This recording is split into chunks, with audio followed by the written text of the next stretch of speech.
大家都让我们在通路之前赶快先多买一些地，因为通路了之后，这上面的所有运输啊都比较方便了。到时候我们种一些蔬菜，还有一些水果的话，就可以拉到街上去卖。然后我们准备买下面的一块地，需要花2万块钱。我们去看一下它到底有多大。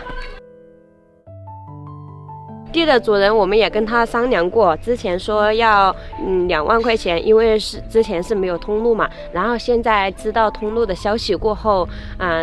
也还没有下定决心说要卖给我们。我们刚刚也跟他打电话了，他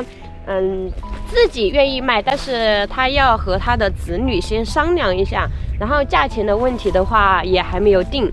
因为现在通路了，就不知道它会不会涨价。现在这块地目前来说，就是上面放牛的那个叔叔在种，这里面是种了一些萝卜。到时候我们想的是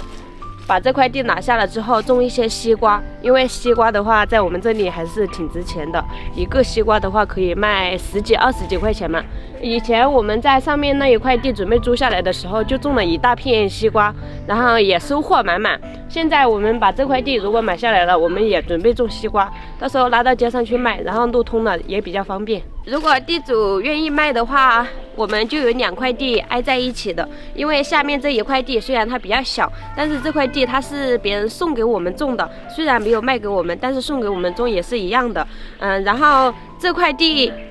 买下来了之后，这2块地挨在一起，种什么都比较方便。然后下面种一样的和上面种一样的，到时候2块地合起来收。我们为什么要看离我们房子比较近的土地呢？就是因为我们的房子在那里，然后平时施肥呀，还是浇水呀，还有除草啊，这些都是比较方便的。直接到上面来看到下面有什么变化，草多了就赶快拿锄头来除一下，还是比较方便的。其他那些远的地方我们就不想看了。而且这里的话离我们房子不仅近，而且离那个路也非常近，因为路的规划就是规划到我们房子前面这一点点。然后这2块地刚好就在路的旁边，我们到时候做什么都会比较方便的。现在目前他要的是2万块钱，然后到时候通路了，可能他会涨一点价，因为他的儿子女儿肯定也知道通路了，就会干什么事情都比较方便。然后他们自己来种一点什么东西的话，直接把车开到这里来，就直接种下了，种下收获的时候直接收回去就可以了。他们自己也可以开车来种，所以的话可能他对于卖给我们这方面的话，如果价钱没有涨一点，他们应该是不愿意卖。然后后面我们再好好的跟他商量一下吧。我们也跟他讲了，之前2万块钱可以给我们适当的少一点，然后少不少我不知道，只要他不涨价，我觉得都还是可以接受的。如果是太贵了的话，我们肯定是要好好考虑一下，因为如果太贵了，就只为了买一块地，然后降低我们的生活质量的话，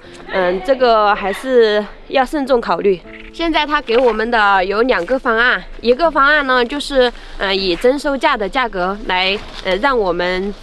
征收下来，也就是150一个平方。它现在这个面积呢是有应该大概300个平方吧，然后算下来的话不止2万块钱。然后我们就说的是一口价，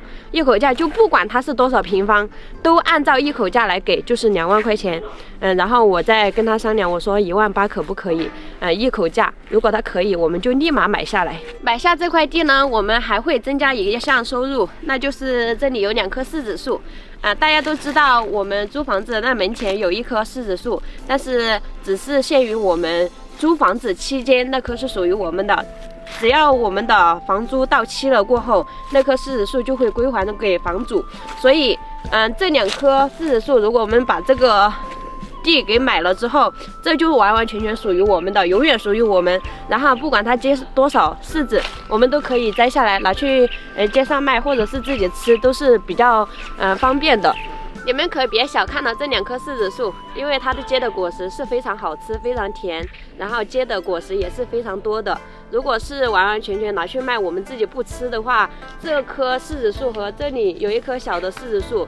拿去卖，估计1年都可以卖到500块钱，就仅靠这2棵柿子树就可以收入500，是不是非常的划算？只是地主的主人的话，他不是拿去卖的，他平时是拿去自己吃，然后送人啊，所以他们根本就没有想到说这块田地用来增加收入的一个想法。然后我们现在租过来的话，不仅要种蔬菜，不仅要种我们吃的菜，还要增加我们的收入。从我们的房子面前看是没有多大的，但其实它是非常长的，它虽然不宽，但是很长。大家可以看一下，我现在走到这里来了，这里就是这个整个土地的终点，一直到这里，这里它不宽，应该只有2米，但是它一直到那里，然后看一下终点，就在我们租房子的上面，它已经延长到这里来了。所以这块地200-300个平方是完全有的。如果按照多少钱1个平方来买的话，肯定是不划算的。所以我们一直都在争取一口价，他说多少钱，然后我们斟酌一下这个价格，就可以考虑买下。别看这下面一坡梯田，这么多土地，其实它都不是一户人家的。上面是另外一户人家，然后这块呢又是另外一户，下面又是另外一户。所以如果我们这里一坡梯田，如果想要种出比较好看、风景比较亮丽的果树的话，肯定是要把它集体征收起来，把它统一规划种什么。不管是种枫糖李也好，种一坡的水稻也好，还是种油菜花也好，要一坡全部种一样的，这样子才能形成一道亮丽的风景。从这里看，是不是可以看到这块土地的全貌？像这样看，这块土地还是很大的，是不是？因为它是这样子，从一个 S 型的这样弯过去的。现在面临的还有一个问题，就是这一块地不是地的主人，他拿给上面放牛的叔叔在种嘛，然后前面种的是萝卜，这里种的是蒜苗，那边种的是蚕豆。然后我们如果真的买下这块地了，然后放牛的叔叔他就不能再种这块地了，我们也不知道该怎么跟他说这件事情，因为这块地离他们那里也挺近的，因为他自己的一些土地在全山的下面，然后就比较远，种什么东西的话丰收也不太方便，然后要从下面直接背到他的房屋里面，背这么远。这块地是他们免费给放牛叔叔种的，如果我们买下来了的话，肯定是我们自己要种，我们就不知道该怎么去跟他说。一开始他们规划路线的时候，那个终点是在那栋房子的旁边，然后这里的话就会被占一部分，到时候我们种菜的话，可能就会少一部分的面积拿来种。但是后面村支书又说了，他说我们现在的路终点就在我们房子的旁边，就不修下来了，所以这块地也占不到了，然后我们种菜的面积也是不是多了很多，然后这对于我们来说